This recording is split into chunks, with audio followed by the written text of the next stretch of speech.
Spider-Man 3 was released in 2007 and is the final movie in the Sam Raimi trilogy. In this movie, everything seems to be going good for Peter Parker until two new villains show up and a symbiote suit that might prove to be his downfall. Now, before I get into my review of this movie, let me talk about my history with this film. This was the first Spider-Man movie I fully remember going to the theater to go see. I remember being so excited and so hyped to see this movie because I've seen the first two and I thought, oh man, it can only go up from here. And you know, being young and stupid back then and still being kind of stupid now, I was so happy when I watched this movie. At the end of it, I thought it was awesome and I was like, oh my god, that was such a great movie. But then a few years went by, I watched the movie again and I was like, this is utter garbage. I hate everything about this movie. I never want to watch it again. Now as a movie reviewer, I knew eventually I'd have to watch this movie and I wasn't looking forward to it, but now I've watched it again, hopefully for the final time, and let me give my true feelings about this movie and everything that's right about this movie and everything that is oh so wrong. Let me get into my first positive. I actually really like Sandman in this movie. Thomas Hayden Church, I believe,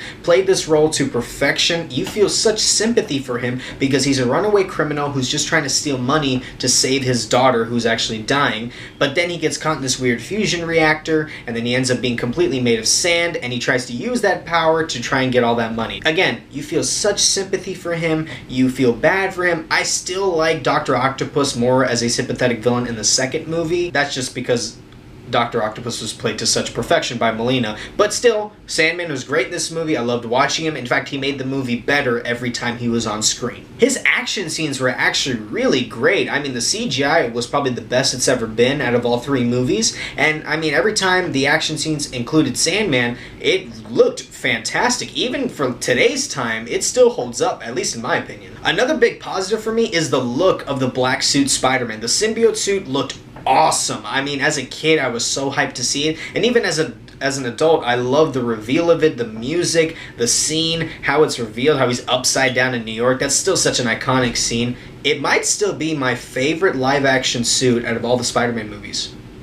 No, actually it is. It's still my favorite suit. And my final positive, yes, it is my final positive, is actually the fight scenes. I think the action sequences looked fantastic. I actually really liked them. I was kind of on the edge of my seat for most of them, but they were great storytelling, just awesome action overall. My favorite fight out of this whole movie is between Harry and Peter in the Osborn Mansion, because I like seeing hand-to-hand combat, them not in their suits, just them going at it, just two friends finally going at it, duking it out after a friendship was fractured. It was good to see that. What also was great was to see how evil Peter had become. Now, I'm going to touch on evil Peter Parker in a little bit, but I think they played it to perfection here. Tobey played it great as this really cocky, arrogant dude who didn't care about how that's his best friend. He just wants to straight up hurt him. And the ending was fantastic about how he threw the bomb in Harry's face and it completely burned half of his face. That was such great storytelling because when he threw the bomb, he didn't have to web it back to his face. He could have easily just dodged it and kept walking, but because the symbiote had gotten his head so much, he actually webbed it back into his face and it burned half of Harry's face. And that was just such awesome storytelling because it just showed you how far Peter has gone, and we don't know if he was ever going to come back. Alright, now let's get into the negatives. First of all, a huge negative for me, and nobody really talks about this, is Peter's complete character change. And I'm talking about before he became the Black Suit Spider-Man. I'm talking about before all that. In the first act, I found him completely unlikable. Oh, I'm so nervous. You would think after the first two movies, he would grow as a superhero, he would grow as a person, be more mature. No, in fact, they made him super, oblivious. I mean, lightheaded. I mean, he was straight up dumb. He was just this dude who didn't know what was going on. He just seemed airheaded. He just seemed like, oh, I don't know what's going on. I'm Spider-Man. I'm going to, hey, Mary Jane. Oh, I'm going to go whip around. What's going on? What happened to him? I don't know if they decided to do that, oh, maybe he's maybe he's enjoying his success a little bit, but to me, I personally didn't like that because I wanted to see a mature superhero. I wanted to see how much he had grown as a person since the second movie. In fact, I mean, besides maybe 2 or 3 story arcs, it's like the second movie never existed. I mean, all that's left is that Mary Jane is together with Peter and that Harry hates Peter. Other than that, It seems like the second movie never existed at all. And to me, that is horrible. You'd think you'd want to talk about the second movie because it still to this day is the best movie of the trilogy. Why wouldn't you want to talk about it at all? I don't get it. Now, when he became Black Suit Spider-Man, you know, when the symbiote took over him, he was a lot more entertaining. I liked watching him on screen, but... This is for you. Now take on this. What are y'all doing? That is horrible. There's no need for it in this movie. There were so many other ways to show how Peter's character had changed, but instead you decided to go with those two scenes? That's what you went for? Now, while Peter was kind of abysmal in this movie, let's talk about the biggest negative of them all. If you see to camera right, you're seeing one Venom, played by Eric Foreman. Yeah, that's right. They got Foreman in on this. Now, the actor's name is Topher Grace, but he's always been known as Eric Foreman for me, and I will address him as Eric Foreman for the rest of this video. Here's the problem I have with Foreman. Venom is supposed to be this big, bulky dude, very intimidating, very psychotic, just a crazy dude. But instead, we got Foreman, whose line delivery was terrible, and here's the thing, I'm not going to say that's his fault, I'm going to say that's the direction's fault, but still, Foreman, work with me here. And not to mention, just his character itself. Eddie Brock was just this weird dude who's just like, you know, it's like he wasn't even a tough guy. He was just this scrawny dude who's just slimy, and he wasn't even cool. He wasn't awesome to see on screen. In fact, every time he was on screen, there wasn't a need for him at all. You hated seeing him. You wanted him to leave as quick as possible. And Sam Raimi thought the same because he didn't even want Venom in this movie. He didn't like Venom as a character because that's not how he operates. He likes to have sympathetic, human-like villains. But instead, Sony, being the idiots that they are, they decided to intervene and try and make it their own. I don't know why you would do that. Sam Raimi at the time gave you the two best superhero movies ever made. And they're like, no, let's add Venom into this mix. And instead of getting this Venom, they said, screw that, let's get this Venom. Hey, Parker. How's that sound, Tiger? Ooh, my spider sense is tingling. If you know what I'm talking about. I like being bad. I'm sorry about that, Venom. You deserve better.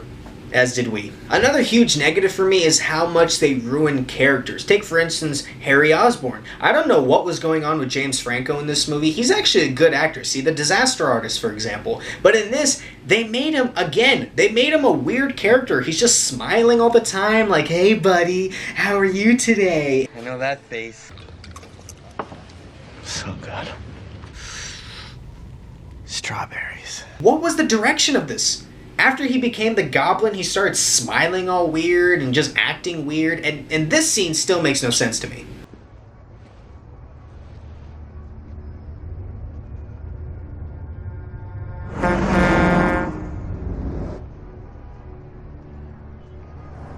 Okay.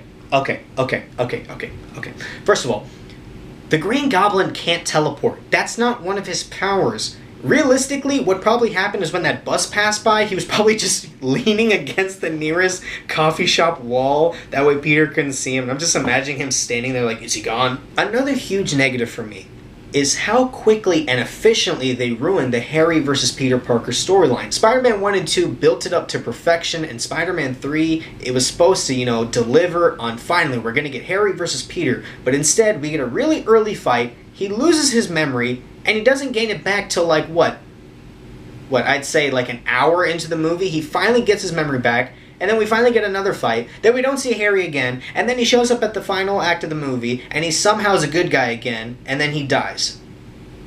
That's what we got. That's what we got. All that build up just to get a half-burnt face James Franco, and then he gets stabbed by his own blade. Hey, Green Goblin people, stop putting blades on your glider. You're gonna die at the end. Just stop it. Another character they ruined was Mary Jane. Oh my god, she was so unbearable in this movie. Like, seriously, Mary Jane, what did you think was gonna happen when you dated a superhero? Okay, of course he's gonna get more recognition than you. He's a freaking superhero. He is saving people every day. Of course he's gonna be more loved. How could you be irritated about that? And about him not having time for you? Again, he's a superhero. He has to make sure people don't die on a daily basis. Of course he's not gonna have that much time for you. By the way, what was the point of the omelet scene? There was no need for it. We didn't need to see it. Did I really need to see James Franco and Kirsten Dunst dance in the middle of a kitchen? No, I didn't need to. And by the way, how dare you ruin a perfectly made omelet? How dare you? I'm offended. Look, let's talk about the ending real quick. I hate the ending of this movie. As it turns out, Sandman is actually the one who killed Uncle Ben. So then Peter, after he gets the symbiote suit, he wants revenge. So he spends the entire movie trying to get revenge. And then at the end, he forgives Sandman, and that concludes Sandman's story arc. Sony, I have a question. Why are we still talking about Uncle Ben? Why? He died in the first movie. Peter got his closure in the second movie when he finally admitted to Aunt May that, hey, I was there when he died. And then he finally got his closure because he realized that, hey, I need to forgive myself and I need to accept that I can't save everybody. But when you bring this storyline into the third movie by saying, oh, no, wait, Sandman killed Uncle Ben, it completely ruins what happened in the second movie. And it completely ruins such a great story arc because now we have to relive Uncle Ben dying over and over and over again. How many times do we have to see Uncle Ben get shot? Don't get me wrong, it's one of the saddest moments in comic book history, probably in movie history, but if we keep seeing it over and over and over again, it lessens the impact of what it was supposed to achieve. That's all I'm saying, Sony. Just stop making Uncle Ben die. Hasn't the man been through enough? And look, Harry dying at the end, didn't care. Trust me, I don't want to say that, but it's the truth because of how much they ruined their story arc. I didn't care. Don't get me wrong, it was so sad, but it was sad that what they did to these characters. I mean, they were such perfect characters in the second movie, and then Sony just completely ruined them. And to me, that's where this movie comes down to, is what Sony did to Sam Raimi. When you make two of possibly the greatest superhero movies of all time, at least at the time, why would a studio intervene like that? And because of that, it completely ruined the film. Sam Raimi in interviews even said, look, I was under pressure by the studio, I didn't want Venom in, and at that point, I just didn't feel connected to my characters. I didn't even like my characters in this movie. Your director is saying how he didn't even like his own characters. If the director doesn't care for the story and the plot and the characters, what makes you think the audience will? This movie is starting to get a cult following. You know, people are saying like, oh, it's not as bad as I remember. Yeah, it's pretty underrated. And to those people, I say, get your eyes checked because I'm worried about you. I can't get past the mistakes in this movie. When I watch it, it's just more frustration boiling over because this movie had so much potential. It was supposed to be the proper send-off for Tobey Maguire's Spider-Man, but instead we got this piece of crap film,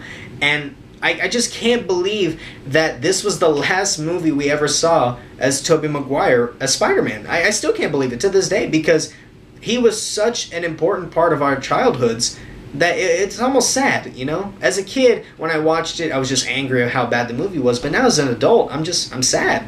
It sucks to see such a great franchise go out like that, you know? And hopefully, you know, with Tom Holland's third movie coming out, hopefully Spider-Man gets the trilogy it deserved. But for this movie, I'm sorry, it gets a D.